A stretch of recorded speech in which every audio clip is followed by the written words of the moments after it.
Hi, real online ക്ലാസ്സിലേക്ക് എല്ലാവർക്കും സ്വാഗതം. നമ്മളിപ്പോൾ 8ാം ക്ലാസ്സിലെ ഹിസ്റ്ററിയിലെ ആദ്യത്തെ 2 ചാപ്റ്ററുകൾ നമ്മൾ ഡിസ്കസ് ചെയ്തിരുന്നു. അപ്പോൾ നമ്മൾ ആദ്യത്തെ 2 ചാപ്റ്ററിൽ പറഞ്ഞതിൻ്റെ കണ്ടിന്യൂഷൻ ആയിട്ടാണ് നമ്മൾ 3ാമത്തെ ചാപ്റ്റർ പറയുന്നത്. 3ാമത്തെ ചാപ്റ്റർ എന്ന് പറയുന്നത് റൂളിംഗ് ദ കൺട്രി സൈഡ് എന്നുള്ളതാണ്. അപ്പോൾ ആദ്യത്തെ 2 ചാപ്റ്ററുകൾ നമ്മൾ അല്ലെങ്കിൽ ആദ്യത്തെ ഫസ്റ്റ് ചാപ്റ്റർ നമ്മൾ പറഞ്ഞത് എന്താണ്, ബ്രിട്ടീഷ് സിസ്റ്റം ഓഫ് അഡ്മിനിസ്ട്രേഷൻ്റെ ഒരു ഇൻട്രൊഡക്ഷൻ ആണ് നമ്മൾ ഫസ്റ്റ് ചാപ്റ്ററിൽ പറഞ്ഞത്. പിന്നെ ഹിസ്റ്ററിയായിട്ട് ബന്ധപ്പെട്ട പ്രധാനപ്പെട്ട കാര്യങ്ങൾ പറയുന്നു. ദെൻ സെക്കൻഡ് ചാപ്റ്ററിൽ നമ്മൾ പറഞ്ഞത് അറൈവൽ ഓഫ് ബ്രിട്ടീഷേഴ്സ് അല്ലെങ്കിൽ ട്രേഡ് ടു ടെറിട്ടറി എന്ന് പറയുന്ന ചാപ്റ്ററിൽ എങ്ങനെയാണ് ട്രേഡിന് വന്നവർ ടെറിട്ടറി കോൺകർ ചെയ്തത് എന്നുള്ള കാര്യങ്ങളാണ് നമ്മൾ ഒരു പെരിഫറലി ഉള്ള കാര്യങ്ങളെല്ലാം നമ്മൾ പറഞ്ഞു കഴിഞ്ഞു. ഡീപ്പായിട്ട് ഒരുപാട് കാര്യങ്ങൾ നമ്മൾ ഇനി വരുന്ന ചാപ്റ്ററുകളിലാണ് ഡിസ്കസ് ചെയ്യുന്നത്. അപ്പോൾ 3rd chapter ruling the country side എന്ന് പറയുന്ന ചാപ്റ്ററാണ് നമ്മൾ പഠിക്കാൻ പോകുന്നത്. ഇനി എങ്ങനെയാണ് ബ്രിട്ടീഷ് അഡ്മിനിസ്ട്രേഷൻ ഇന്ത്യയെ ബാധിച്ചത്, അല്ലെങ്കിൽ എന്താണ് ബ്രിട്ടീഷ് അഡ്മിനിസ്ട്രേഷൻ ഇവിടെ എസ്റ്റാബ്ലിഷ് ചെയ്ത കാര്യം പറഞ്ഞു. ഇനി ഡീപ് റൂട്ടഡ് ആയിട്ടുള്ള ഇമ്പാക്റ്റുകൾ എന്തൊക്കെയായിരുന്നു Indian scenario, Indian political and social സിനാരിയോയിൽ വന്നിട്ടുള്ള പ്രധാനപ്പെട്ട ഇമ്പാക്റ്റുകൾ എന്തൊക്കെയാണ് എന്നുള്ളതാണ് നമ്മൾ ഇനി നോക്കാൻ പോകുന്നത്. ഓക്കെ, ഫസ്റ്റ് വൺ എന്ന് പറയുന്നത് നമുക്ക് പറഞ്ഞ കാര്യമാണ്. 12th August 1765 എന്ത് ചെയ്യുന്നു, ഈസ്റ്റ് ഇന്ത്യ കമ്പനി എന്തായിട്ട് മാറുന്നു? നവാബ് ഓഫ് ബംഗാൾ, ദിവാൻ ഓഫ് ബംഗാൾ, നവാബ് അല്ല ദിവാൻ ഓഫ് ബംഗാൾ, ബംഗാളിന്റെ ദിവാനായി ആര് തന്നെ മാറുന്നു? ഇംഗ്ലീഷ് ഈസ്റ്റ് ഇന്ത്യ കമ്പനി മാറുന്നു. അപ്പൊ ഈ പറയപ്പെടുന്ന ദിവാനി പവർ ലഭിക്കുന്നതോടുകൂടി ഈസ്റ്റ് ഇന്ത്യ കമ്പനിക്ക് അല്ലെങ്കിൽ ഈസ്റ്റ് ഇന്ത്യ കമ്പനിയുടെ പവർ എന്ന് പറയുന്നത് എന്ത് ചെയ്യുന്നു? It came in Paramount. എന്ത് ചെയ്യുന്നു? ഒരു സുപ്രീം പവർ ആയിട്ട് അല്ലെങ്കിൽ പാരാമൗണ്ട് പവർ ആയിട്ട് ആര് മാറുകയാണ്? ഇംഗ്ലീഷ് ഈസ്റ്റ് ഇന്ത്യ കമ്പനി മാറുകയാണ്. അപ്പൊ ഈ പറയപ്പെടുന്ന ദിവാനി പവർ അല്ലെങ്കിൽ ദിവാനി റൈറ്റ്സ് ലഭിക്കുന്നതോടുകൂടി കമ്പനിക്ക് വന്ന ഏറ്റവും പ്രധാനപ്പെട്ട അല്ലെങ്കിൽ കമ്പനിയുടെ അഡ്മിനിസ്ട്രേഷനിൽ വന്ന ഏറ്റവും പ്രധാനപ്പെട്ട ചേഞ്ച് അല്ലെങ്കിൽ എന്താണ്, കമ്പനിയുടെ പവറിൽ വന്ന പ്രധാനപ്പെട്ട ചേഞ്ച് എന്ന് പറയുന്നത് ബിക്കെയിം ദ ഫിനാൻഷ്യൽ അഡ്മിനിസ്ട്രേറ്റർ അല്ലെങ്കിൽ ബ്രിട്ടീഷ് കൺട്രോളിന് കീഴിലുള്ള ടെറിട്ടറികളുടെ എല്ലാം ഒരു ഫിനാൻഷ്യൽ അഡ്മിനിസ്ട്രേറ്റർ ആയിട്ട് അല്ലെങ്കിൽ എന്താണ്, ഫിനാൻഷ്യൽ കൺട്രോളർ ആയിട്ട് ആര് മാറുന്നു? ഇംഗ്ലീഷ് ഈസ്റ്റ് ഇന്ത്യ കമ്പനി മാറുന്നു. ഓക്കെ, ഏറ്റവും പ്രധാനപ്പെട്ട കാര്യം, കമ്പനി ആരായി മാറുന്നു? പ്രധാനപ്പെട്ട അല്ലെങ്കിൽ എന്താണ്, chief financial administrator of the controlled territory by the ബ്രിട്ടീഷുകാരുടെ കൺട്രോളിന് കീഴിലുണ്ടായിരുന്ന ടെറിട്ടറികളുടെ എല്ലാം എന്താണ്, ഫിനാൻഷ്യൽ അഡ്മിനിസ്ട്രേറ്റർ എന്ന് പറയുന്ന ഒരു പൊസിഷൻ ആര് ഏറ്റെടുക്കുന്നു? ഇംഗ്ലീഷ് ഈസ്റ്റ് ഇന്ത്യ കമ്പനി ഏറ്റെടുക്കുന്നു.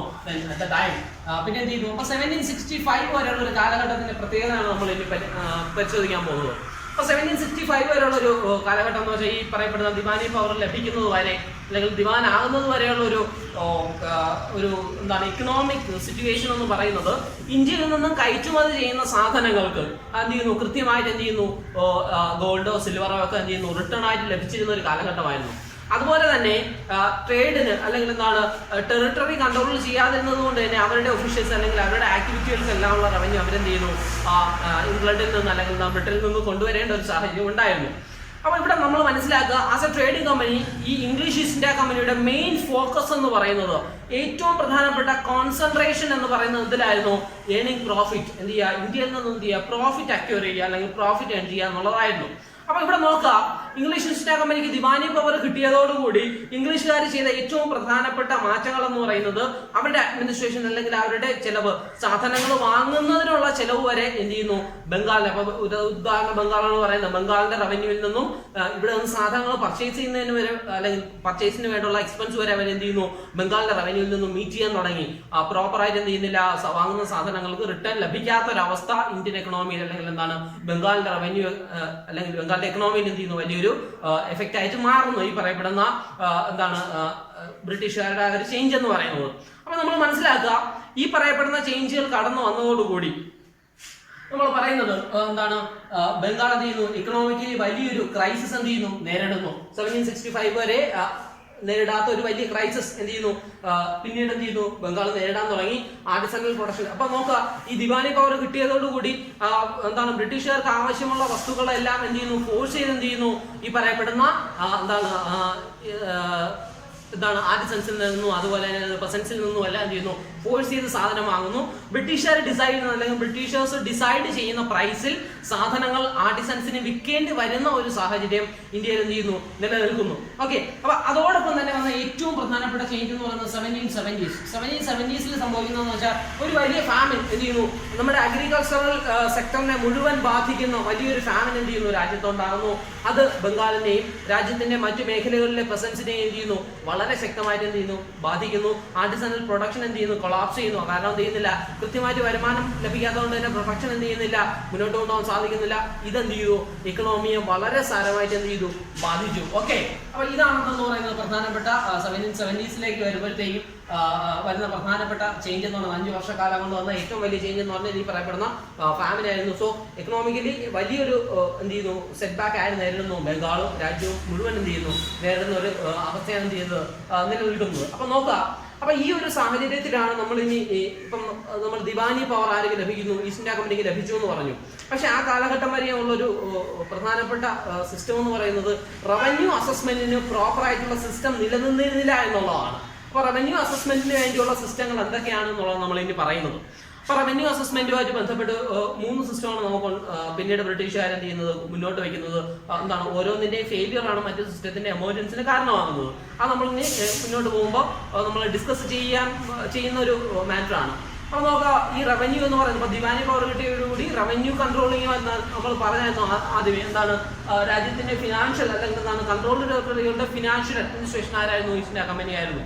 അപ്പൊ പലപ്പോഴും ഇവിടെ നിന്ന് തന്നെ അല്ലെങ്കിൽ എന്താണ് നമ്മുടെ രാജ്യത്ത് അല്ലെങ്കിൽ ഇന്ത്യക്ക് അകത്ത് നിന്ന് തന്നെ അല്ലെങ്കിൽ ഇന്ത്യൻ എക്കണോമിയിൽ നിന്ന് തന്നെ ബ്രിട്ടീഷേഴ്സിന്റെ എക്സ്പെൻസുകൾ മീറ്റ് ചെയ്യാൻ ആരംഭിക്കുന്നു, ബ്രിട്ടീഷേഴ്സ് ആരംഭിക്കുന്നു. അപ്പൊ ഈ ഒരു സാഹചര്യത്തിലാണ് നമ്മൾ ഈ പറയപ്പെടുന്ന റവന്യൂ അസസ്മെന്റ് മെഷേഴ്സിനെ കുറിച്ച് ചർച്ച ചെയ്യുന്നത്. എന്തായിരുന്നു റവന്യൂ അസസ്മെന്റ് മെഷേഴ്സ് അല്ലെങ്കിൽ ബ്രിട്ടീഷുകാർ കൊണ്ടുവന്ന മെഷേഴ്സ് എന്നുള്ളതാണ് നമ്മൾ ഇന്ന് നോക്കുന്നത്. ഫസ്റ്റ് ഓഫ് ഓൾ എന്ന് പറയുന്നത് പെർമനന്റ് സെറ്റിൽമെന്റ്. എന്തായിരുന്നു പെർമനന്റ് സെറ്റിൽമെന്റ് എന്നാണ് നമ്മൾ ഇനി ഡീപ്പായിട്ട് നോക്കാൻ പോകുന്നത്. അതാണ് ആദ്യത്തെ മെത്തേഡ് എന്ന് പറയുന്നത് ബ്രിട്ടീഷുകാർ കൊണ്ടുവന്നത്. നമ്മൾ ഈ മെത്തേഡുകൾ ഡിസ്കസ് ചെയ്യുന്നതിന് മുമ്പ് നമ്മൾ അറിഞ്ഞിരിക്കേണ്ട ഒരു പ്രധാനപ്പെട്ട കാര്യം എന്ന് പറഞ്ഞാൽ ബ്രിട്ടീഷ് ഈസ്റ്റ് ഇന്ത്യ കമ്പനി അവരുടെ മെയിൻ കോൺസെൻട്രേഷൻ അഡ്മിനിസ്ട്രേറ്റീവ് കൺട്രോൾ ആരുടെ കയ്യിൽ വന്നു, ബ്രിട്ടീഷേഴ്സിന്റെ കൺട്രോളിൽ വന്നെങ്കിലും അവരുടെ മെയിൻ എയിം എന്ന് പറയുന്നത് എന്ത് ചെയ്യുക, പ്രോഫിറ്റ് ഏൺ ചെയ്യുക എന്നുള്ളതാണ്. അപ്പൊ ഇതേ സമയം പ്രോഫിറ്റ് ഏൺ ചെയ്യുമ്പോൾ തന്നെ അവരുടെ മറ്റൊരു ലക്ഷ്യം, പൊളിറ്റിക്കലി അവരുടെ എയിം എന്ന് പറയുന്നത് വി ഹാഡ് എ ലെഗസി. നമുക്ക് എന്തുണ്ട്, ഒരു ലെഗസി ഉണ്ട്, അല്ലെങ്കിൽ എന്താണ് നമ്മുടെ ട്രഡീഷൻ അല്ലെങ്കിൽ അഡ്മിനിസ്ട്രേറ്റീവ് ലെഗസി എന്ന് പറയുന്നത് നമ്മുടെ രാജ്യത്തിനുണ്ട്. അപ്പൊ ഈ പറയപ്പെടുന്ന കൺട്രോള് കൈകളിൽ വന്ന മേഖലകളിലെല്ലാം ആ പഴയ ലെഗസി അല്ലെങ്കിൽ ലോക്കൽ റൂളേഴ്സിനെ പതിയെ എലിമിനേറ്റ് ചെയ്യുക. പക്ഷേ ഒരിക്കലും ഈ ലോക്കൽ റൂളേഴ്സിനെ കംപ്ലീറ്റ് ആയിട്ട് എലിമിനേറ്റ് ചെയ്യാൻ ആർക്കും സാധിക്കുന്നില്ല, ഈസ്റ്റ് ഇന്ത്യ കമ്പനിക്ക് സാധിക്കുന്നില്ല. അപ്പൊ ഈ ഒരു സാഹചര്യത്തിലാണ് റവന്യൂ കൺട്രോളിലൂടെ അല്ലെങ്കിൽ റവന്യൂ അസസ്മെന്റ് കൺട്രോളിലൂടെ രാജ്യത്തിന്റെ പല മേഖലകളിലെയും അല്ലെങ്കിൽ രാജ്യത്തിന്റെ ഏകദേശം മേഖലകളിലെല്ലാം ഒരു കൺട്രോൾ കൊണ്ടുവരാൻ ആര് ശ്രമിക്കുന്നത്, ഇംഗ്ലീഷ് ഈസ്റ്റ് ഇന്ത്യ കമ്പനി ശ്രമിക്കുന്നത്, പ്രത്യേകിച്ച് ബംഗാളിൽ. അപ്പൊ ബംഗാളിൽ കൊണ്ടുവന്ന ഒരു സിസ്റ്റമാണ് നമ്മൾ അല്ലെങ്കിൽ എന്താണ് പെർമനന്റ് സിസ്റ്റം എന്താണ് എന്നുള്ളതാണ് നമ്മൾ ഇനി ഡിസ്കസ് ചെയ്യാൻ പോകുന്നത്. ഓക്കെ, അപ്പൊ നമ്മൾ ഇനി ഡിസ്കസ് ചെയ്യാൻ പോകുന്നത് പെർമനന്റ് സെറ്റിൽമെന്റ് എന്ന് പറയുന്ന റവന്യൂ കളക്ഷൻ സിസ്റ്റം എന്തായിരുന്നു എന്നുള്ളതാണ്. ഓക്കെ, അപ്പൊ നമ്മൾ പറഞ്ഞിട്ടുണ്ട് 2-3 സിസ്റ്റങ്ങളുണ്ട്. അതിൽ ആദ്യത്താണ് പെർമനന്റ് സെറ്റിൽമെന്റ് എന്ന് പറയുന്നത്. എന്തായിരുന്നു പെർമനന്റ് സെറ്റിൽമെന്റ്, ആരെപ്പോ എങ്ങനെ കൊണ്ടുവന്നു എന്നുള്ളതാണ് നമ്മൾ നോക്കുന്നത്. The system was actually introduced in 1793 by Lord Cornwallis. അപ്പോൾ എന്താണ് ലോർഡ് കോൺവാലിസ് ആണ് എന്ത് ചെയ്യുന്നത്, ഈ പറയപ്പെടുന്ന പെർമനന്റ് സെറ്റിൽമെന്റ് എന്ന് പറയുന്ന സിസ്റ്റം 1793 എവിടെ, ബംഗാളിലും അതുപോലെ ബീഹാറിലും എന്ത് ചെയ്തത്, ഇൻട്രൊഡ്യൂസ് ചെയ്തത്. അപ്പൊ ആരാണ്, ലോർഡ് കോൺവാലിസ് ആണ് ചെയ്യുന്നത് 1793 ബംഗാളിലും ബീഹാറിലും എന്ത് പെർമനന്റ് സെറ്റിൽമെന്റ് എന്ന് പറയുന്ന സിസ്റ്റം എന്ത് ചെയ്യുന്നത്, ഇൻട്രൊഡ്യൂസ് ചെയ്യുന്നത്.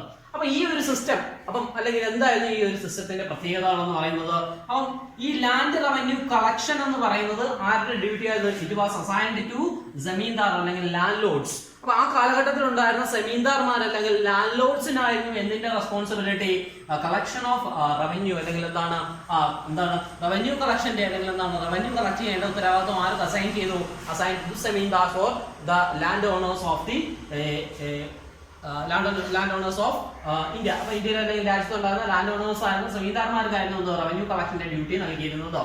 അപ്പൊ ഈ എന്താണ് റവന്യൂ കളക്ഷന്റെ ഒരു സിസ്റ്റത്തിന്റെ ഒരു പ്രത്യേകത എന്തായിരുന്നു വെച്ചാൽ they need to pay a fixed amount to the government. എന്താണ് ഓരോ വർഷവും എന്ത് ചെയ്യുക, ഒരു നിശ്ചിത തുക എന്ത് ചെയ്യുക അല്ലെങ്കിൽ ഫിക്സഡ് ആയിട്ടുള്ള ഒരു എമൗണ്ട് എന്ത് ചെയ്യുക, അത് ആർക്ക് പേ ചെയ്യുക, അത് എന്താണ് ഗവൺമെന്റ് അല്ലെങ്കിൽ ബ്രിട്ടീഷുകാർക്ക് എന്ത് ചെയ്യുക, ബ്രിട്ടീഷ് ഗവൺമെന്റ് എന്ത് ചെയ്യുക, പേ ചെയ്യുക എന്നുള്ളതായിരുന്നു ഈ സിസ്റ്റത്തിന്റെ പ്രത്യേകത, ഈ പറയപ്പെടുന്ന പെർമനന്റ് സെറ്റിൽമെന്റ് സിസ്റ്റത്തിന്റെ പ്രത്യേകത. അപ്പൊ എത്രത്തോളം റവന്യൂ അല്ലെങ്കിൽ എത്ര ഏൺ ചെയ്യുന്നു അല്ലെങ്കിൽ എത്ര റവന്യൂ അക്യൂർ ചെയ്യുന്നു എന്നുള്ളതൊന്നും വിഷയമല്ല, ഒരു ഫിക്സഡ് എമൗണ്ട് കമ്പനി ഡിസൈഡ് ചെയ്തിരുന്ന ഒരു ഫിക്സഡ് എമൗണ്ട് അപ്പൊ ഇതിന്റെ ഒരു പ്രത്യേകത it will not be increased ever in future. എന്ത് ചെയ്യത്തില്ല, ഇത് ഭാവിയിൽ ഒരിക്കലും കൂടത്തില്ല എന്നുള്ളതാണ് ഇതിന്റെ പ്രത്യേകത. ഇതെന്താണ്, പെർമനന്റ് ആണ്.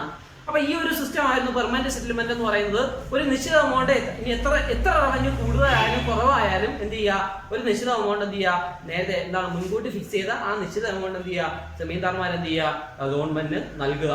ഇതായിരുന്നു എന്തെന്ന് പറയുന്നത് പെർമനന്റ് സെറ്റിൽമെന്റ് എന്ന് പറയുന്ന സിസ്റ്റം. ഇനി ഈ സിസ്റ്റത്തിന്റെ പ്രധാനപ്പെട്ട പ്രത്യേകതകൾ എന്തൊക്കെയായിരുന്നു? അപ്പോൾ നമ്മൾ സിസ്റ്റം എന്താണെന്ന് പഠിച്ചു.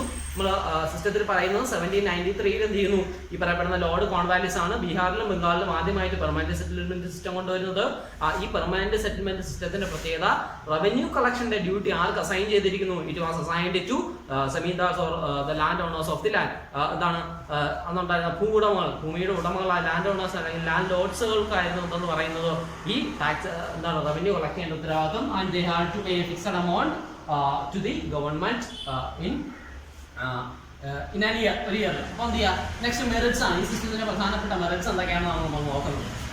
ഈ ഒരു സിസ്റ്റം കൊണ്ടുവന്നതോടുകൂടി നമ്മൾ ആദ്യമേ പറഞ്ഞു എന്താണ്, ഒരു ഫിക്സഡ് എമൗണ്ട് എന്ത് ചെയ്യുക, എല്ലാ വർഷവും ഈസ്റ്റിന്റെ എന്താണ് ഗവൺമെന്റ് അല്ലെങ്കിൽ കമ്പനിക്ക് എന്ത് ചെയ്യുക, നൽകുക എന്നുള്ളതാണ് എന്തെന്ന് പറയുന്നത് ഈ സിസ്റ്റത്തിന്റെ പ്രത്യേകത. അതുകൊണ്ട് തന്നെ നമുക്ക് എന്ത് പറയാം, income of the company became certain. അപ്പൊ ഒരു വർഷം എന്താണ് ഒരേ മേഖലയിൽ നിന്നും കൃത്യമായി ഇത്ര രൂപ എന്തായാലും ലഭിക്കും, ഇൻകമായിട്ട് ലഭിക്കും എന്നുള്ളത് എന്ത് ചെയ്യും, ഉറപ്പായി. അപ്പം ഒരു ഫിക്സഡ് എമൗണ്ട് അല്ലെങ്കിൽ ഒരു ഫിക്സഡ് ഇൻകം സർട്ടൈൻ ആയി അല്ലെങ്കിൽ ഫിക്സഡ് ഇൻകം കമ്പനിക്ക് എല്ലാ വർഷവും ലഭിക്കും എന്നുള്ള കാര്യം ഉറപ്പായി. അതായിരുന്നു എന്തെന്ന് പറയുന്നത് ആ സിസ്റ്റത്തിന്റെ ഒരു പ്രധാനപ്പെട്ട മെറിറ്റ് എന്ന് പറയുന്നത്.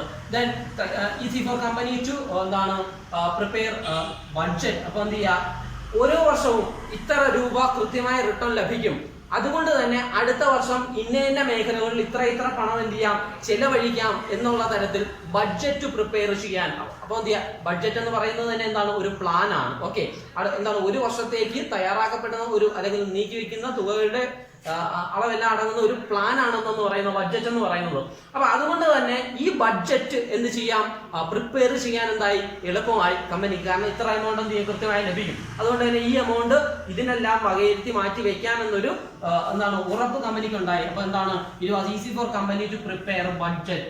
ബഡ്ജറ്റ് പ്രിപ്പറേഷൻ എന്ന് പറയുന്ന പ്രോസസ്സ് ഈസ്റ്റ് ഇന്ത്യ കമ്പനിയെ സംബന്ധിച്ചിടത്തോളം കുറച്ചുകൂടി എളുപ്പമായി. Then landlord became permanent owners of the land. Okay, നോക്കുക, ഇവിടെ എന്താണ് ലാൻഡ് ഓണേഴ്സ് അല്ലെങ്കിൽ സെമീന്ദാർമാർക്ക് റവന്യൂ കളക്ട് ചെയ്യാനുള്ള അധികാരം കൊടുത്തതോടുകൂടി ലാൻഡിന്റെ ഓണേഴ്സ് ആരായി മാറാൻ തുടങ്ങി, സെമീന്ദാർമാരായി മാറാൻ തുടങ്ങി. അപ്പൊ ഈ സെമീന്ദാർമാർക്ക് ലാൻഡ് സ്വന്തമായിട്ട് പെർമനന്റ് ഓണേഴ്സ് ആയി മാറുന്നതോടുകൂടി എന്ത് ചെയ്യുന്നു, അവർ അഗ്രികൾച്ചറൽ എന്താണ് പ്രോസസ്സ് മുന്നോട്ട് കൊണ്ടുപോകുന്നതിന് വേണ്ടി അല്ലെങ്കിൽ കൾട്ടിവേഷൻ കൂടുതൽ ഉണ്ടാകുന്നതിന് വേണ്ടി ലാൻഡ് എല്ലാം ഫെർട്ടൈൽ ആക്കാൻ തുടങ്ങി. കാരണം എത്ര ഇൻകം കൂടുതൽ ലഭിക്കുന്നോ കമ്പനിക്ക് ഒരു ഫിക്സഡ് എമൗണ്ട് നൽകിയാൽ മതി, ബാക്കി ഇൻകം എല്ലാം ആർക്ക് എടുക്കാം, സെമീന്ദാർമാർക്ക് എടുക്കാവുന്ന ഒരു അവസ്ഥ വന്നു. അതുകൊണ്ട് തന്നെ അവരെന്ത് ചെയ്യാൻ തുടങ്ങി, ലാൻഡ് ഫെർട്ടൈൽ ആക്കാൻ തുടങ്ങി അല്ലെങ്കിൽ എന്താണ് അഗ്രികൾച്ചറൽ പ്രോസസ്സുകളെ പ്രൊമോട്ട് ചെയ്യാൻ തുടങ്ങി. ദെൻ അതാണെന്ന് പറയുന്നത് മറ്റൊരു മെറിറ്റ് എന്ന് പറയുന്നത്. Then company had not to assess the land revenue time to time.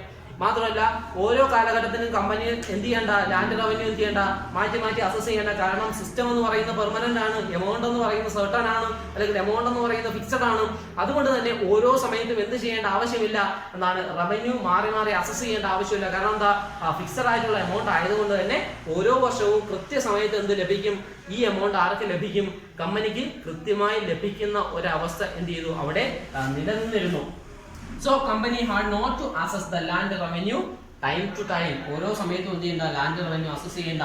അപ്പൊ അതുകൊണ്ട് തന്നെ ലാൻഡ് ലോഡ്സ് എന്ത് ചെയ്യുന്നു, ലാൻഡിന്റെ പെർമനന്റ് ഓണേഴ്സ് ആവുന്നതോടുകൂടി എന്ത് ചെയ്തു, ദേ പ്ലീസ്ഡ് വിത്ത് ദ ബ്രിട്ടീഷുകാരുമായിട്ട് എന്ത് ചെയ്യുന്നു, ഓരോ സാഹചര്യത്തിലും അതുപോലെ തന്നെ ദേ റിമൈൻഡ് ലോയൽ. അവരെന്ത് ചെയ്തു, അവർ ലോയലായിട്ട് എന്ത് ചെയ്യാൻ തുടങ്ങി, റിമൈൻഡ് ചെയ്യാൻ അല്ലെങ്കിൽ ലോയലായിട്ട് കമ്പനിയോടൊപ്പം നിൽക്കാൻ തുടങ്ങി. എന്തായിരുന്നു അതിന്റെ കാര്യം എന്ന് പറഞ്ഞാൽ, കാരണം എന്ന് വെച്ചാൽ ഇവരെന്ത് ചെയ്യുന്നു, ഈ പെർമനന്റ് ഓണേഴ്സായി അല്ലെങ്കിൽ ലാൻഡിന്റെ പെർമനന്റ് ഓണേഴ്സായി മാറിയതോടുകൂടി എന്ത് സംഭവിക്കുന്നു, പെർമനന്റ് ഓണേഴ്സ് ആകുമ്പോൾ അവർക്ക് എന്തില്ല, അവർക്ക് കൃത്യമായിട്ട് റവന്യൂ ലഭിക്കുന്നു. അത് ഈസ്റ്റ് ഇന്ത്യ കമ്പനിയുടെ ഈ പറയപ്പെടുന്ന പോളിസി കാരണമാണ്. അപ്പൊ ഈ പോളിസി ഉള്ളത് കൊണ്ട് തന്നെ എന്താണ് കമ്പനിയോടൊപ്പം ലോയലായിട്ട് even in the period of revolt സംഭവിക്കുന്ന സമയത്തും കമ്പനിയുടെ അല്ലെങ്കിൽ കമ്പനിയോടൊപ്പം ലോയലായിട്ട് നിലനിൽക്കുന്ന ആളുകളായിരുന്നു ആരെന്ന് പറയുന്നത്, ഈ പറയപ്പെടുന്ന ലാൻഡ് ഓണേഴ്സ് എന്ന് പറയുന്നത്. ഓക്കെ, അപ്പൊ ഇതൊക്കെയാണെന്ന് പറയുന്നത് ഈ പെർമനന്റ് സെറ്റിൽമെന്റ് സിസ്റ്റത്തിന്റെ പ്രധാനപ്പെട്ട മെറിറ്റ്സ് എന്ന് പറയുന്നത് അല്ലെങ്കിൽ ഗുണങ്ങൾ എന്ന് പറയുന്നത്. ഈ മെറിറ്റ്സ് ആർക്ക് മാത്രമായിരുന്നു, മെറിറ്റ്സ് ഫോർ എന്താണ് ഈസ്റ്റ് ഇന്ത്യ കമ്പനിക്ക് ഉണ്ടായിട്ടുള്ള മെറിറ്റ്സ് എന്ന് പറഞ്ഞാൽ അതിനോടൊപ്പം തന്നെ ഈ പറയപ്പെടുന്ന സെമീൻദാറിന് ഉണ്ടായിട്ടുള്ള ചെറിയൊരു ലാഭം അത് നമ്മൾ പറഞ്ഞു കഴിഞ്ഞു. അപ്പൊ ഈ സിസ്റ്റത്തെയാണ് നമ്മൾ എന്താന്ന് വിളിക്കുന്നത്, പെർമനന്റ് സെറ്റിൽമെന്റ് സിസ്റ്റം എന്ന് വിളിക്കുന്നത്. ഓക്കെ, അപ്പൊ നമുക്ക് എല്ലാം ഒരു തവണ കൂടി നോക്കാം. എന്തായിരുന്നു permanent settlement system? 1793 Lord Cornwallis ആണ് ബംഗാളിലും ബീഹാറിലും ഈ സിസ്റ്റം കൊണ്ടുവരുന്നത്. ഈ പെർമനന്റ് സിസ്റ്റം അല്ലെങ്കിൽ പെർമനന്റ് സെറ്റിൽമെന്റ് എന്ന് പറയുന്ന സിസ്റ്റം കൊണ്ടുവരുന്നത് റവന്യൂ കളക്ഷൻ ആരുടെ ഡ്യൂട്ടി ആയിട്ട് അസൈൻ ചെയ്യുന്നു? അസൈൻ ടു സെമീൻദാർമാർക്കായിരുന്നു അല്ലെങ്കിൽ ലാൻഡ് ലോർഡ്സിനായിരുന്നു എന്ന് പറയുന്നതല്ല ഈ പറയപ്പെടുന്ന എന്താണ് റവന്യൂ കളക്ഷൻ ഡ്യൂട്ടി. അപ്പോൾ അവരെന്ത് ചെയ്യണം? ഒരു ഫിക്സഡ് എമൗണ്ട് ഗവൺമെന്റ് എല്ലാ വർഷവും കൃത്യമായിട്ട് നൽകണം. ഈ സിസ്റ്റത്തിന്റെ പ്രധാനപ്പെട്ട മെറിറ്റ് എന്ന് പറഞ്ഞാൽ the amount was fixed for എന്താണ് ലാൻഡ് അല്ലെങ്കിൽ റവന്യൂ എന്ന് പറയുന്നത് ഫിക്സഡ് എമൗണ്ട് ആയിരുന്നു.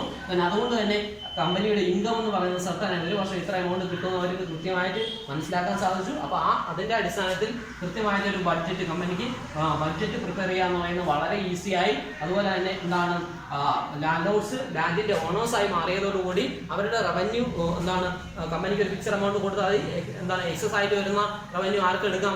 ജമീന്ദാർമാർക്ക് എടുക്കാം അല്ലെങ്കിൽ ഇടനിലക്കാർക്ക് എടുക്കാവുന്ന അവസ്ഥ വന്നു. അതുകൊണ്ട് തന്നെ അവരെന്ത് ചെയ്യുന്നു? അഗ്രികൾച്ചറൽ ആക്ടിവിറ്റികൾ എന്ത് ചെയ്തു? പ്രൊമോട്ട് ചെയ്തു. Company have not to assess the land revenue time to time. Amount fixed ആയതുകൊണ്ട് തന്നെ ഇടയ്ക്കിടയ്ക്ക് എന്ത് ചെയ്യേണ്ട? റവന്യൂ അസസ് ചെയ്യേണ്ട ആവശ്യമൊന്നുമില്ല. പിന്നെ എന്ത് ചെയ്യുന്നു? ഈ പറയപ്പെടുന്ന ലാൻഡ് ഓണേഴ്സ് എന്ന് പറയുന്നത് ഇങ്ങനെയായിരുന്നു, they were loyal to company. Okay, അപ്പൊ ഇതാണെന്ന് പറയുന്നത് പെർമനന്റ് സിസ്റ്റം അല്ലെങ്കിൽ പെർമനന്റ് സെറ്റിൽമെന്റ് സിസ്റ്റം എന്ന് പറയുന്നത്. അപ്പൊ നമുക്ക് ഇനി നോക്കാനുള്ളത് എന്തൊക്കെയായിരുന്നു ഈ പറയപ്പെടുന്ന പെർമനന്റ് സിസ്റ്റത്തിന് അല്ലെങ്കിൽ പെർമനന്റ് സെറ്റിൽമെന്റ് സിസ്റ്റത്തിന്റെ ഡിമെറിറ്റ്സ് എന്നുള്ളതാണ്. അപ്പൊ ആ ഡിമെറിറ്റ്സ് കൂടെ പറഞ്ഞു കഴിയുമ്പോൾ എന്ത് ചെയ്യും? നമ്മുടെ ഈ പറയപ്പെടുന്ന പെർമനന്റ് സെറ്റിൽമെന്റ് എന്ന് പറയുന്നത് അവസാനിക്കും. ഓക്കെ, അപ്പൊ നമ്മൾ ഇനി പറയാൻ പോകുന്നത് പുതിയൊരു സിസ്റ്റമാണ്. That is what we called Mahalwari system. Mahalwari system എന്താണെന്നുള്ളതാണ് നമ്മൾ ഇനി പറയാൻ പോകുന്നത്. അപ്പൊ നമ്മൾ പെർമനന്റ് സെറ്റിൽമെന്റ് സിസ്റ്റം പറഞ്ഞു, അതിന്റെ ഡിസഡ്വാൻറ്റേജസ് പറഞ്ഞു. അപ്പൊ ഈ പറയപ്പെടുന്ന പെർമനന്റ് സെറ്റിൽമെന്റ് സിസ്റ്റത്തിന് കുറെ അധികം ഡിസഡ്വാൻറ്റേജസ് ഉള്ളത് കൊണ്ട് തന്നെ അല്ലെങ്കിൽ എന്താണ് റവന്യൂ ഫിക്സഡ് ആയതുകൊണ്ട് തന്നെ എന്താണ് അഡീഷൻ ഓഫ് റവന്യൂ എന്ന് പറയുന്നത് ബ്രിട്ടീഷുകാർ ഒരിക്കലും ചെയ്യാൻ സാധ്യമല്ലാത്തൊരവസ്ഥയാണ്. അപ്പൊ ഈ ഒരു സിസ്റ്റത്തിൽ നിന്നും ഒരു മാറ്റം വേണമെന്ന് ഇംഗ്ലീഷുകാർക്ക് മനസ്സിലാവുകയും അതിന്റെ ഭാഗമായിട്ടാണ് അവർ ഈ പുതിയൊരു സിസ്റ്റം ആയിട്ടുള്ള മഹൽവാരി സിസ്റ്റം അല്ലെങ്കിൽ മഹൽവാരി സിസ്റ്റം എന്ത് ചെയ്യുന്നത്?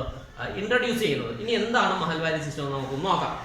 അപ്പോൾ Mahalwari system it was actually introduced in 1822 by Holt Mackenzie, an Englishman. അപ്പോൾ ഒരു ഇംഗ്ലീഷുകാരായിട്ടുള്ള ഹോൾട്ട് മക്കൻസി ആണ് എന്ത് ചെയ്യുന്നത്? 1822 North Western Provinces of Bengal പ്രസിഡൻസിയുടെ നോർത്ത് വെസ്റ്റേൺ പ്രോവിൻസസ്, അതായത് നമ്മൾ ഇന്ന് പറയുന്ന ഉത്തർപ്രദേശിന്റെ മേഖലകൾ.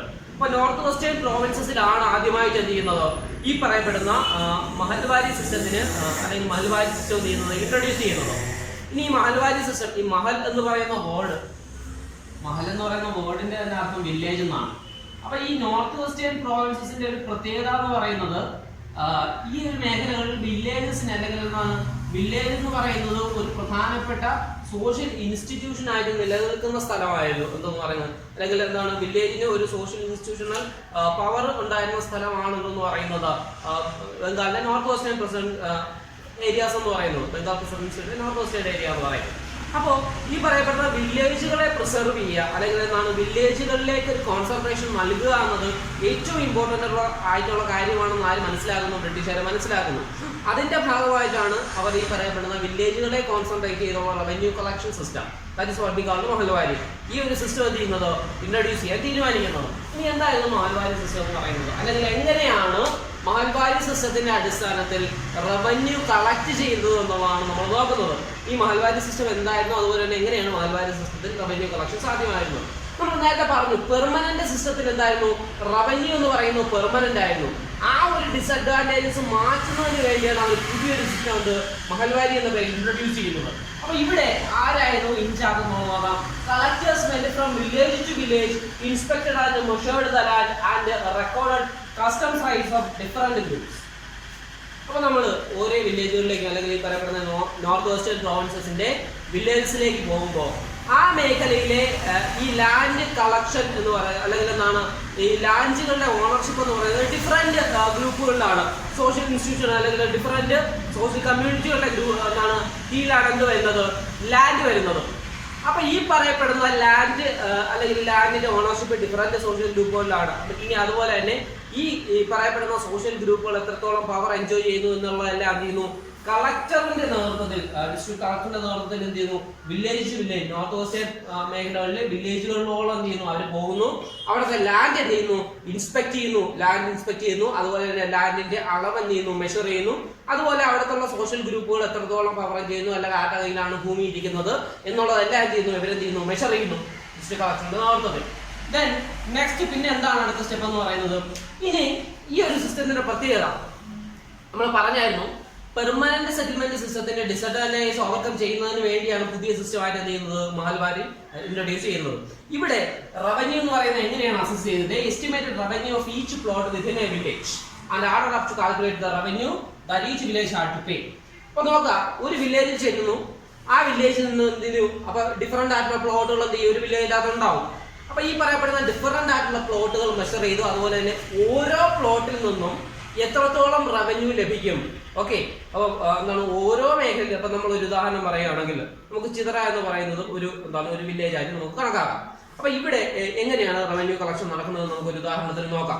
അപ്പൊ നമ്മൾ ചിതറ വരുന്നു. അപ്പൊ എന്താണ് ചിതറ നമ്മൾ ഒരു വില്ലേജ് ആയിട്ട് എടുക്കുമ്പോൾ ചിതറയിൽ എങ്ങനെയാണ്, ഇപ്പൊ കിഴക്കും ഭാഗം എന്ന് പറയുന്ന സ്ഥലം, കിഴക്കും ഭാഗത്ത് വന്നിട്ട് എന്താണ് കിഴക്കും ഭാഗത്ത് എത്ര പ്ലോട്ടുകൾ, അല്ലെങ്കിൽ കിഴക്കും ഭാഗം എന്ന് പറയുന്ന ഒരു പ്ലോട്ടായിട്ട് എടുക്കുന്നു, അല്ലെങ്കിൽ കിഴക്കും ഭാഗത്തിന്റെ വിവിധ മേഖലകൾ. ഇപ്പൊ കിഴക്കും ഭാഗം അതുപോലെ തന്നെ എന്താണ് നമ്മൾ മുമ്പോട്ട് പോകുമ്പോൾ നുള്ളിക്കാട്, അതുപോലെ തന്നെ എന്താണ് ഈ പറയപ്പെടുന്ന ഉണ്ണിമുക്ക്, അതുപോലെ എന്താണ് ആ ഒരു ലൊക്കാലിറ്റിയിൽ എന്താണ് ഇത്തരത്തിൽ ഡിഫറെന്റ് ആയിട്ടുള്ള പ്ലോട്ടുകൾ ഉണ്ടാവും.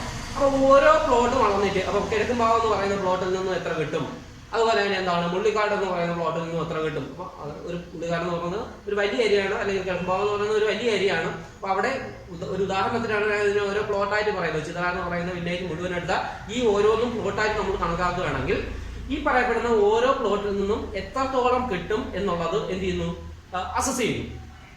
ഇനി ഇത് ഇത്രയും അല്ലെങ്കിൽ ഈ പറയപ്പെടുന്ന ഡിഫറെന്റ് ആയിട്ടുള്ള പ്ലോട്ടിൽ നിന്നും കിട്ടുന്ന റവന്യൂ എന്ത് ചെയ്യുന്നു, അവരെന്ത് ചെയ്യുന്നു, കാൽക്കുലേറ്റ് ചെയ്ത് വെച്ചിട്ട് എന്ത് ചെയ്യും, ഈ പറയപ്പെടുന്ന എല്ലാ പ്ലോട്ടിൽ നിന്നും എത്ര റവന്യൂ എന്ത് ചെയ്യും കിട്ടും എന്നുള്ളത് മനസ്സിലാക്കി ചിതറ എന്ന് പറയുന്ന വില്ലേജ് ഈ ഒരു വർഷം ഈ പറയപ്പെടുന്ന ഡിഫറെന്റ് ആയിട്ടുള്ള പ്ലോട്ടിൽ നിന്നും ലഭിക്കുന്ന റവന്യൂ ഇത്രയാണെന്നും ഇത്ര എമൗണ്ട് എന്ത് ചെയ്യണം, ടാക്സ് ആയിട്ട് ആർക്ക് അടയ്ക്കണം, ബ്രിട്ടീഷ് ഈസ്റ്റ് ഇന്ത്യ കമ്പനിക്ക് അല്ലെങ്കിൽ ബ്രിട്ടീഷ് ഗവൺമെന്റിന് പേ ചെയ്യണം എന്ന് എന്ത് ചെയ്യുന്നു, അവര് സെറ്റ് ചെയ്യുന്നു. ഓക്കെ, അപ്പൊ മനസ്സിലാക്കുക. അപ്പൊ എന്താണ് റവന്യൂ എസ്റ്റിമേറ്റ് എങ്ങനെയാണ് എസ്റ്റിമേറ്റ് ചെയ്യുന്നത്, എന്താണ് estimated revenue of each plot within a village. ഒരു വില്ലേജിനകത്തുള്ള ഈച്ച് പ്ലോട്ട്, ഓരോ പ്ലോട്ടിൽ നിന്നും കിട്ടുന്ന റവന്യൂ എന്ത് ചെയ്യും, അവരാദ്യം അസസ് ചെയ്യും. എന്നിട്ട് ആ റവന്യൂവിന്റെ അടിസ്ഥാനത്തിൽ ഒരു വില്ലേജ് എത്ര ടാക്സ് അല്ലെങ്കിൽ എന്താണ് എത്ര റവന്യൂ ഒരു വർഷം എന്താണ് ഒരു വർഷം എന്ത് ചെയ്യണം, ഒരു വർഷം അല്ലെങ്കിൽ ഒരു നിശ്ചിത കാലയളവിനുള്ളിൽ ഒരു വില്ലേജ് എത്ര എമൗണ്ട് ടാക്സ് ആയിട്ട് അടയ്ക്കണം എന്നുള്ളത് ആര് ഡിസൈഡ് ചെയ്യും, ഈ പറയപ്പെടുന്ന ഗവൺമെന്റ് അല്ലെങ്കിൽ ഈസ്റ്റ് ഇന്ത്യ കമ്പനി ഡിസൈഡ് ചെയ്യും. ഇനി ഈ ഒരു സിസ്റ്റത്തിന്റെ പ്രത്യേകത എന്ന് പറയുന്നത് എന്താണ്, the demand was not fixed and was to be revised from time to time. നമ്മൾ പെർമനന്റ് സിസ്റ്റത്തിൽ പറഞ്ഞു the amount was fixed or permanent and never be increased ever in future. എന്താണ് പെർമനന്റ് സിസ്റ്റത്തിൽ എന്തായാലും അല്ലെങ്കിൽ പെർമനന്റ് സെറ്റിൽമെന്റ് സിസ്റ്റത്തിൽ എങ്ങനെയായിരുന്നു, revenue എന്ന് പറയുന്നത് ഒരിക്കലും എന്ത് ചെയ്തില്ല, ഒരു സമയത്തും ഇൻക്രീസ് ചെയ്തില്ല. Revenue is certain or permanent. Revenue എന്ന് പറയുന്നത് എന്താണ്, പെർമനന്റ് ആണ്. And it will not be increase ever in future. അത് ഒരിക്കലും എന്ത് ചെയ്തില്ല, അത് ഇൻക്രീസ് ചെയ്തില്ല എന്നാണ് എന്തിൽ പറയുന്നത്, പെർമനന്റ് സെറ്റിൽമെന്റ് സിസ്റ്റത്തിൽ പറയുന്നത്. പക്ഷെ അതേ സമയം എങ്ങനെയാണ് ഈ പറയപ്പെടുന്ന നമ്മൾ ഈ മഹൽവാരി സിസ്റ്റം പറയുന്നത് the demand was not fixed. നോക്കുക, ആ ഒരു സെന്റൻസ് ശ്രദ്ധിക്കുക. ഡിമാൻഡ് എന്ന് പറയുന്നത് എങ്ങനെയല്ല, ഫിക്സഡ് അല്ല. ഡിമാൻഡ് അല്ലെങ്കിൽ റവന്യൂ ഇത്ര തന്നെ തരണം അല്ലെങ്കിൽ ഇത്ര എമൗണ്ട് കൃത്യമായി തരണം എന്നല്ല പറയുന്നത്. ഇതിൽ നിന്നും എത്ര ലഭിക്കുന്നു അതിൽ നിന്ന് ഒരു പങ്ക് അല്ലെങ്കിൽ എന്താണ് ഓരോ ഈച്ച് പ്ലോട്ടിൽ നിന്ന് ലഭിക്കുന്ന റവന്യൂ അടിസ്ഥാനത്തിലാണ് എന്ത് ചെയ്യുന്നത്, അത് റവന്യൂ കളക്ട് ചെയ്യുന്നത്. എന്താണ് ഒരു വില്ലേജ് റവന്യൂ പേ ചെയ്യേണ്ടത്. And was to be revised from time to time. ആ സെന്റൻസ് ശ്രദ്ധിക്കുക. എന്താണ് ഡിമാൻഡ് ഒരിക്കലും എന്തല്ല, ഫിക്സഡ് അല്ല. And it will be revised from time to time. കാലഘട്ടത്തിനനുസരിച്ച് എന്ത് ചെയ്യും, ഈ പറയപ്പെടുന്ന റവന്യൂ എന്ന് പറയുന്നത് എന്ത് ചെയ്യും, ഇറ്റ് വിൽ ബി റിവൈസ്. ഇതെന്ത് ചെയ്യപ്പെടും, റിവൈസ് ചെയ്യപ്പെടും. ഒരിക്കലും ഫിക്സഡ് അല്ല. പെർമനന്റ് സിസ്റ്റം പോലെ എന്തല്ല, റവന്യൂ എന്ന് പറയുന്നത് പെർമനന്റ് അല്ല അല്ലെങ്കിൽ ഫിക്സഡ് അല്ല. ഇറ്റ് വിൽ ബി ഇൻക്രീസ്, എന്താണ് it will be revised. Increased ആണെന്ന് നമുക്ക് പറയാൻ പറ്റും, കാരണം ഒരിക്കലും റവന്യൂ കിട്ടുന്നത് കുറയ്ക്കാൻ സാധ്യതയില്ലല്ലോ. അപ്പൊ എന്താണ് ഇതെന്ത് ചെയ്യും, കാലഘട്ടത്തിനനുസരിച്ച് എന്ത് ചെയ്യും, റിവൈസ് ചെയ്യപ്പെടുന്ന സിസ്റ്റമാണെന്ന് പറയുന്നു. അതുകൊണ്ട് തന്നെ എന്താണ് ഇങ്ങനെ റിവൈസ് ചെയ്യുമ്പോൾ പ്രത്യേകത എന്താണെന്ന് വെച്ചാൽ, ഇപ്പോൾ ഈ പറയപ്പെടുന്ന എന്താണ് ഓരോ പ്ലോട്ടിൽ നിന്ന് കിട്ടുന്ന റവന്യൂവിന്റെ അളവ് കൂടുന്നതിനനുസരിച്ച് എന്താണ് ഗവൺമെന്റ് അടക്കേണ്ട പേയ്മെന്റിന്റെ തുകയും എന്ത് ചെയ്യും, അതിനനുസരിച്ച് തുല്യമായിട്ട് എന്ത് ചെയ്യും, അവരെന്ത് ചെയ്യും, ഇൻക്രീസ് ചെയ്യാൻ സാധിക്കും. പെർമനന്റ് സിസ്റ്റം പോലെ ഒരു നിശ്ചിത എമൗണ്ട് എത്ര കിട്ടിയാലും ഒരു നിശ്ചിത എമൗണ്ട് മാത്രം അടയ്ക്കുക എന്നുള്ളതല്ല, എന്താണ് സബ്സിക്വന്റ് ആയിട്ട് എന്ത് ചെയ്യും, റേഷ്യോ എന്ന് പറയുന്നത് ഇൻക്രീസ് ചെയ്തുകൊണ്ടിരിക്കും. അപ്പം ഈ ഒരു സിസ്റ്റം ആണ് എന്തെന്ന് പറയുന്നത് നമ്മൾ ഈ മഹൽവാരി സിസ്റ്റം എന്ന് പറയുന്നത്. ഇതിൽ വരുന്ന അല്ലെങ്കിൽ പെർമനന്റ് സിസ്റ്റത്തിൽ നിന്ന് നമ്മൾ മഹൽവാരിയിലേക്ക് വരുമ്പോൾ ഉണ്ടാകുന്ന പ്രധാനപ്പെട്ട ചേഞ്ച് എന്ന് പറയുന്നത് the collection of revenue and payment of revenue. Revenue collect ചെയ്യാനും അതുപോലെ തന്നെ റവന്യൂ എന്താണ് കമ്പനിക്ക് പേ ചെയ്യാനുമുള്ള അധികാരം അല്ലെങ്കിൽ എന്താണ് ചാർജ് എന്ന് പറയുന്നത് ആർക്കായിരുന്നു, വില്ലേജ് ഹെഡ്മാൻ ആയിരുന്നു. Instead of zamindars. സെമീന്ദാർമാർക്ക് പകരം ഈ എന്താണ് റവന്യൂ കളക്ട് ചെയ്യാനുള്ള ലാൻഡ് റവന്യൂ കളക്ട് ചെയ്യാനും അതുപോലെ തന്നെ കമ്പനിക്ക് പേ ചെയ്യാനുമുള്ള അധികാരം ആർക്കാണ് നൽകിയിരുന്നത്? It was given to village headman. ആർക്കായിരുന്നു? വില്ലേജ് ഹെഡ്മാൻ അല്ലെങ്കിൽ എന്താണ് ഗ്രാമത്തലവനായിരുന്നു എന്തിന്റെ അധികാരം എന്ന് പറയുന്നത്, ഈ പറയപ്പെടുന്ന റവന്യൂ കളക്ട് ചെയ്യാനും കമ്പനിക്ക് പേ ചെയ്യാനുമുള്ള ചാർജ് അല്ലെങ്കിൽ അധികാരം എന്ന് പറയുന്നത്.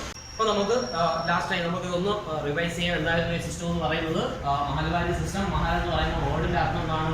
വില്ലേജ് എന്നാണ്. 1822 എന്ത് ചെയ്യുന്നു, ഹോൾട്ട് മക്കൻസി ആണ് ഈ സിസ്റ്റം ചെയ്യുന്നത് ഇൻട്രൊഡ്യൂസ് ചെയ്യുന്നത്. ഇത് ഇൻട്രൊഡ്യൂസ് ചെയ്തത് എവിടെയാണ്? North Western Provinces of Bengal പ്രസിഡൻസിയിലാണ്. കളക്ടേഴ്സ് എന്ത് ചെയ്യുന്നു, ലാൻഡുകളോളം ചെന്ന് എന്ത് ചെയ്യുന്നു, ഈ ലാൻഡ് മെഷർ ചെയ്യുന്നു, അവർ ഇൻസ്പെക്ട് ചെയ്യുന്നു. അതുപോലെ തന്നെ ലാൻഡിന്റെ അധികാരം ആരുടെ കൈകളിലാണെന്നും അവരത് എങ്ങനെയാണ് പ്രാക്ടീസ് ചെയ്യുന്നതെന്നും മനസ്സിലാക്കുന്നു. പിന്നെ എന്ത് ചെയ്യുന്നു, ഓരോ വില്ലേജിനെയും ഓരോ പ്ലോട്ടും എന്ത് ചെയ്തു, അവർ മെഷർ ചെയ്ത് ഓരോ പ്ലോട്ടിൽ നിന്ന് ലഭിക്കുന്ന റവന്യൂ എത്രയാണെന്ന് അസസ് ചെയ്യുന്നു. ആ റവന്യൂവിന്റെ അടിസ്ഥാനത്തിൽ ഒരു വില്ലേജ് പേ ചെയ്യേണ്ട ടാക്സ് അവർ എന്ത് ചെയ്യുന്നു, ഫിക്സ് ചെയ്യുന്നു.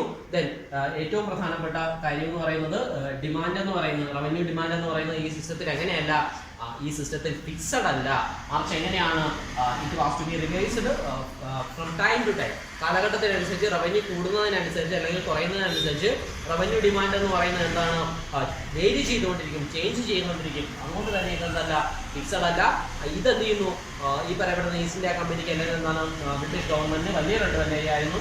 അതുപോലെ തന്നെ ഇവിടെ അധികാരം എന്ന് പറയുന്നത് റവന്യൂ കളക്ഷന്റെ അധികാരം എന്ന് പറയുന്നത് ആർക്കായിരുന്നു? വില്ലേജ് ഹെഡ്മാൻ അല്ലെങ്കിൽ ഗ്രാമത്തലവനായിരുന്നു എന്തെന്ന് പറയുന്നത് റവന്യൂ കളക്ഷന്റെ അധികാരം എന്ന് പറയുന്നത്. ഓക്കെ, അപ്പൊ ഇതാണെന്ന് പറഞ്ഞ മഹൽവാരി സിസ്റ്റം എന്ന് പറയുന്നത്. ഈ മഹൽവാരി സിസ്റ്റം എന്ന് പറയുന്നത് ഏറ്റവും ഇമ്പോർട്ടന്റ് ആയിട്ടുള്ള ഒരു ക്വസ്റ്റ്യനാണ്. ഒരു 2-3 മാർക്കിലൊക്കെ ചോദിക്കാൻ പറ്റുന്ന ചോദ്യമാണ്. അപ്പം നമ്മൾ ആദ്യമേ പെർമനന്റ് സെറ്റിൽമെന്റിന്റെ ഡിസഡ്വാൻറ്റേജസിൽ നിന്നാണ് എന്ത് തുടങ്ങുന്നത്, ഈ മഹൽവാരി സിസ്റ്റം തുടങ്ങുന്നത്.